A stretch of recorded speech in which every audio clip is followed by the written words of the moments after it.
Hello, my name is Sandy Miller. This is my field seminar case review. In this video, my agenda will be talking about the agency where I'm doing my field placement, which is Ballad Health in the Appalachian Highlands Care Network. The client is Mike Jones. That is not his real name. I will also talk about Mike's family. Mike is my client, but his family is very involved. We'll talk about goals, ethical considerations, and lessons learned with his client and his family. I think it's important to talk a little bit about the mission and vision statements of Ballad Health. If you live in Upper East Tennessee or Southwest Virginia, you're going to be very familiar with Ballad Health. They run and manage our hospital system and many physicians' offices and outpatient care treatment centers for the people of this region. The mission of Ballad Health is to honor those we serve by delivering the best possible care, and the vision statement is to build a legacy of superior health by listening to and caring for those we serve. Here are the values of Ballad Health. They are creativity, caring, honesty, respect, faith, and quality. Listed on this slide are some of the many services that Ballad Health offers. They have 20 hospitals, many outpatient treatment centers, physicians' offices, a blood bank, a children's hospital, and several behavioral health facilities.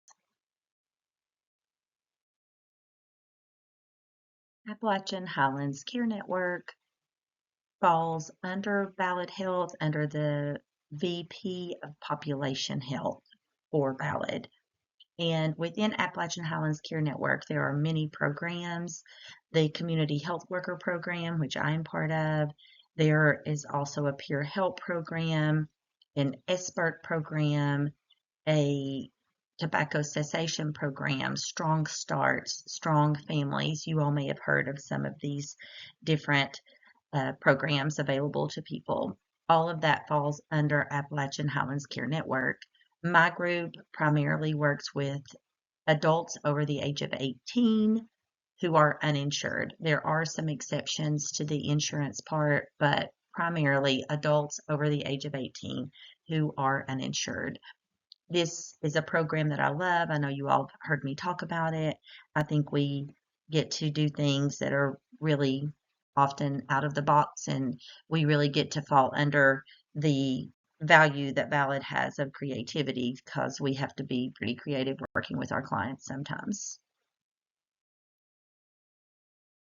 Now that you have some information about Ballad Health and the Appalachian Highlands Care Network, we will move on to the client, Mr. Jones.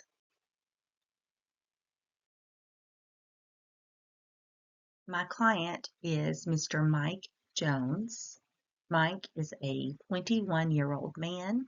He is not married, has never been married, and has no children.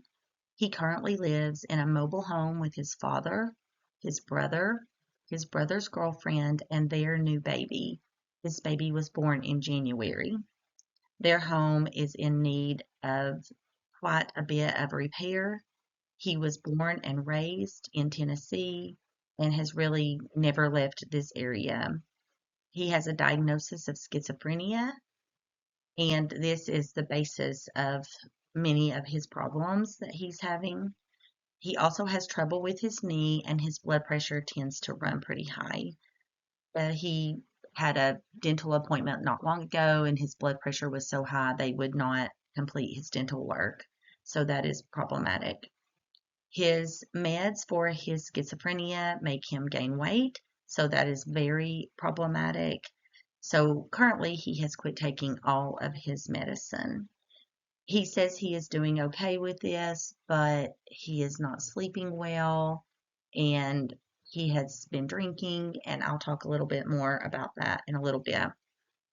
He has a high school education, but he is not able to read and write proficiently. He can sign his name, but not a signature. He always prints it. It appears to be on about a third grade level. He often brings me his mail to read to him or gets a neighbor to read it to him. He has tried to take his driver's license exam many times and has not been able to pass. Even even having someone else read the exam to him, he is still not able to pass the exam. Um, he has never had a public job, and when I first started working with him, I thought he might be able to work a public job.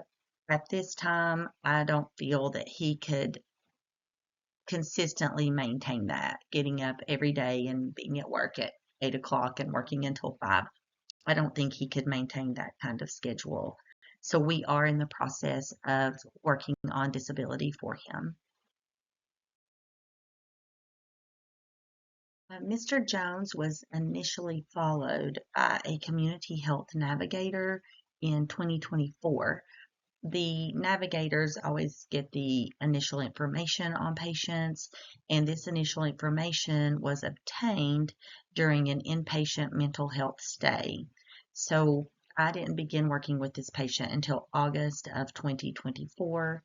We don't always keep people this long, but this patient and his family have continuously needed quite a bit of intervention. So we've been able to continue working with them. The patient was referred to me to assist with the many social needs that he has. These needs initially included helping with doctor's appointments, getting this patient a primary care doctor, getting financial assistance for medication after they had been discharged from the mental health facility where he was inpatient. The medication at that time was really important. Um, he had been in quite a bit of trouble with the police, was not able to get along with his sibling, and so there were a lot of things going on in this family. They are also very, very low income. At that time, the only income in the household was his father's income, which was a little under $800 a month. Their income now includes his brother's girlfriend's income, but it's only around $600 a month. So there are a lot of people living in the household with not a lot of financial resources. Um, the client is aware of his diagnosis of schizophrenia. He is willing to talk openly about that.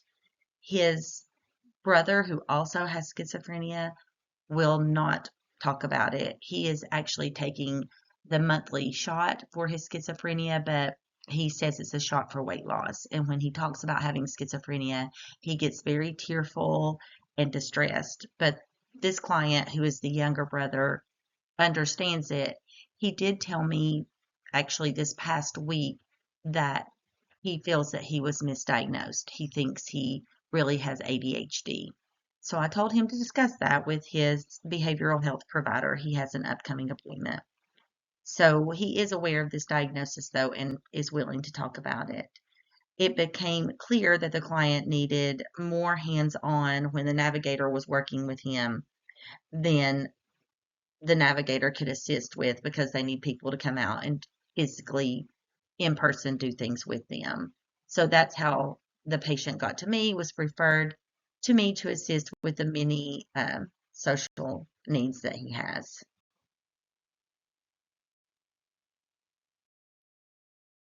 I want to spend some time talking about this family. There are a lot of dynamics within this family. In the home they live in, which is a small mobile home in need of quite a bit of repair, is the father of my client. We're going to call him Walter Jones. So Walter actually has 8 children. He has 4 children from his first marriage, 3 boys and a girl. His second marriage, he has 4 sons from that marriage. His second wife had a diagnosis of schizophrenia, so 3 of the 4 children from that marriage also have diagnosis of schizophrenia, including my client, Mike. and his brother Brandon, who lives in the home with him. When I first started working with Mike, he and Brandon did not get along at all, could not be in a car together. That was really problematic. They would fight. They had both been in and out of jail. Both have a pretty significant substance use history. So there were a lot of things happening even within their home. And when I first met Mike, I did not work with Brandon. I had not met him yet, but he had a lot of things going on. He was undiagnosed and untreated. So after I worked with Mike for several months, one afternoon, his father gave me a call and said, "Hey, Sandy, Brandon is acting really crazy and I'm worried about him. I don't know what to do. I want to call the police, but I'm afraid they'll be mean to him because the police have been mean to him in the past and actually did some things that he still has back pain from where he was arrested one other time." So I encouraged his dad to call the police to tell them that Brandon was not mean, that Brandon was sick and had some things going on and needed to go to inpatient psych. And so he did call the police that day, and the police came. They were very understanding. They worked really well with Brandon and got Brandon to walk to the police car, took him into the hospital where he had an inpatient stay. And as soon as he was discharged from that inpatient stay, the day of actually, I met with him and started following him as a patient as well. Brandon has a girlfriend. Her name is Jenny.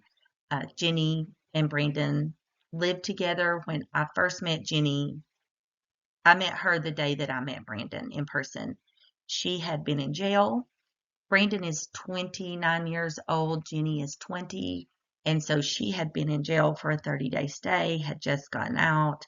And so they were getting ready to move in together at that point. And since then, Jenny got pregnant. She was wanting to get pregnant. They wanted to have a child. And they did have a baby just about 2 months ago. And her name is, we're going to call her Abby Jones. All these names have been changed. So that's a little bit of the family living within the home. Now, Mike and Brandon do have a lot of siblings. And even though I think sometimes the relationship between the siblings is pretty volatile, they are all together a lot. They live in fairly close proximity to one another, and they do come around to help each other when they really need it. I'll give you an example. Brandon was needing a significant amount of money, over $1,000, to get some court fines and things taken care of that were pretty problematic for him. And he had been working on that for a while and thought he had some things straightened out with the courthouse, and it was really complicated. I actually went to the courthouse with him, and the information they had given before didn't really go along with what happened at the courthouse that day. And they said, no, you just need to pay these fines all at one time. And so one of his older siblings agreed to pay these fines for him. And it was a significant amount of money, over $1,000. So the extended family, even though the dynamics are complicated sometimes, they do a lot of things together. The Mike and Brandon have a sister-in-law that they really care for and respect. She does a lot to help them. She cooks for them a lot, and they really enjoy spending time at their brother and sister-in-law's home and with their family. So that is a strong relationship and definitely a strength for these clients. I feel like I have a really good relationship with this client and with his family. The the client and his family were very trusting immediately. I think they were so glad to finally have some help. I can't imagine having two grown children, or three grown children actually, that have diagnosis of schizophrenia, and trying to work with them on everything they have going on. And on top of that, having minimal income, less than $800 a month. So their situation is pretty difficult. I do only work with 2 of the 3 kids who have been diagnosed. So I've not met the third one. Um, I also have a good relationship with the navigator, the mental health navigator who worked with them first. So I think this was really helpful. I tried to meet this family where they were when we first got together, no judgment. They had a lot of history with drug use, different substances, cocaine, meth, marijuana, lots of financial problems, lots of interaction with police officers, and they had all served time in jail as well. So I tried to go into that with um, no judgment. Just let's meet where we are and see what we can work on, what your goals are. And so some things that could hinder our relationship, and this one is a little bit tricky. Um, these these brothers do not have a good relationship with their mother, and I've really only heard them talk about her just a few times. And she also had the diagnosis of schizophrenia. So when I first met Brandon, the day he was discharged from the mental health facility, I met him at an outpatient mental health facility to get his medications and appointments situated. And the first thing he said when he sat down in the waiting area with me was, "Wow, you do look a lot like our mama." So that took me back a little bit. So I do try to be really cautious with that. And I also am a boy mom. I have 2 grown sons who are close in age to these 2 young men. So I do have a real heart for them. And I just, my heart goes out to them because they do have all these social things going on, and they don't read and write really well. Their father doesn't really, I don't know that he really reads at all. And so they just have lots of cards stacked against them. I think it helps to look at this family from a systems theory and a family systems theory perspective at what is going on with these clients and how are the systems around them affecting them, while looking at the generational family situations such as generational poverty, the lack of ability to read and write proficiently, and generational substance use. All these have to be taken into account. And working with this family with through a strengths perspective is really helpful, I think. I think a lot of times they run into brick walls so often that emphasizing their strengths, emphasizing the strength of their family, the abilities they have, the progress that they've made. Both of these young men have made so much progress since I started working with them. They are doing better with the drug and alcohol use. Now, Mike has had a little setback with alcohol.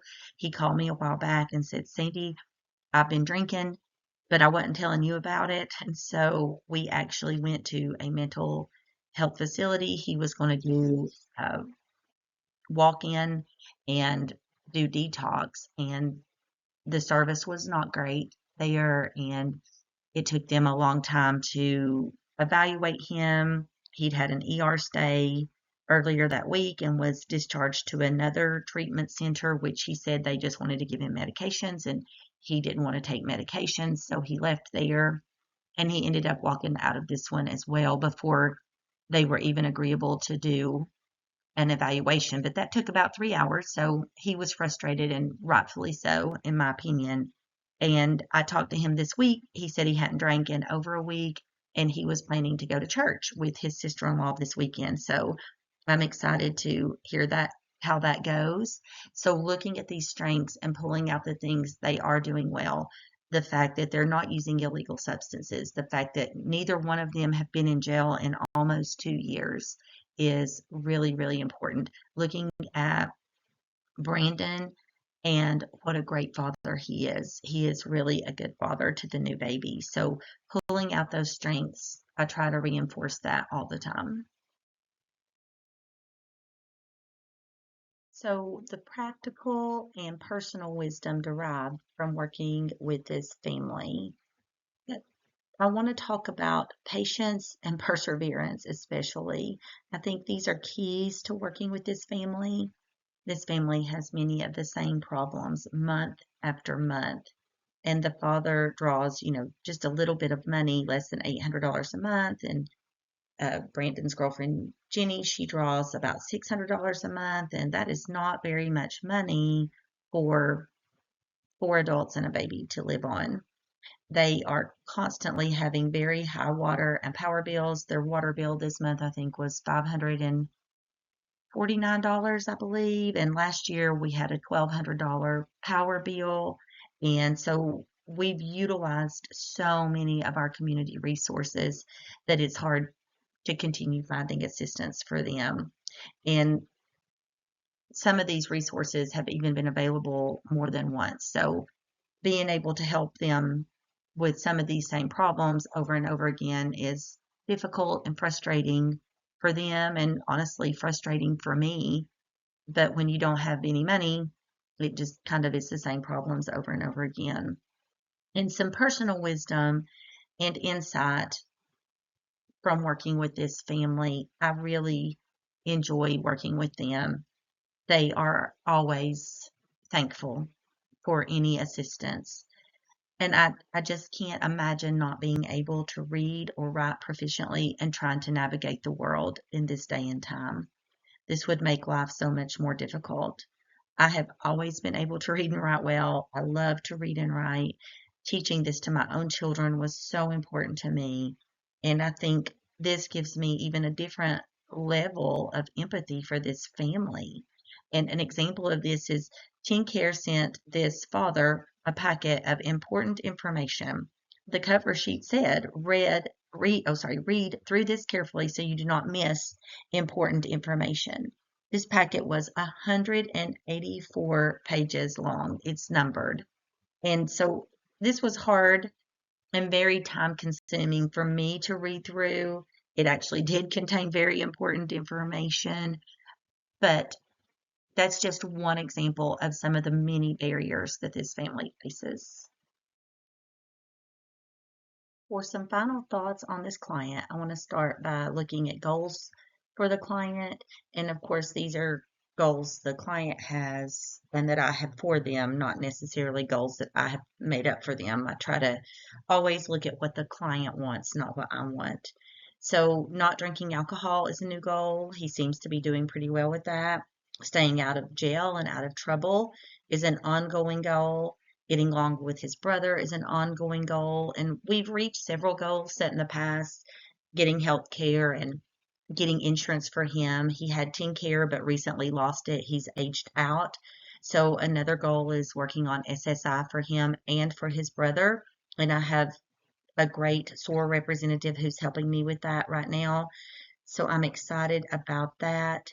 Um, we want to always work within the NASW Code of Ethics and demonstrate high ethical behavior when working with clients. And I want to continuously evaluate my practice with this client and others and make sure that I'm upholding those ethical standards and values that NASW has set for us. And, another ethical dilemma for this client is balancing between assistance and enabling. That's really hard. It's a fine line. I want to help this family live a healthy, happy life to the best of our abilities. I don't want them to be dependent on me or program or any program for that matter. I want to help teach them to navigate the system and how to get services that they need and be as independent as they possibly can be. So, what's next for them? I see them at least once a month. I talk with them every week, usually more than once a week. And we are looking at financial, health, substance use challenges. The brother's new baby has brought some challenges. We want to help them care for the baby, help them keep the baby in a safe and healthy environment. So that is definitely stuff to work on with this family.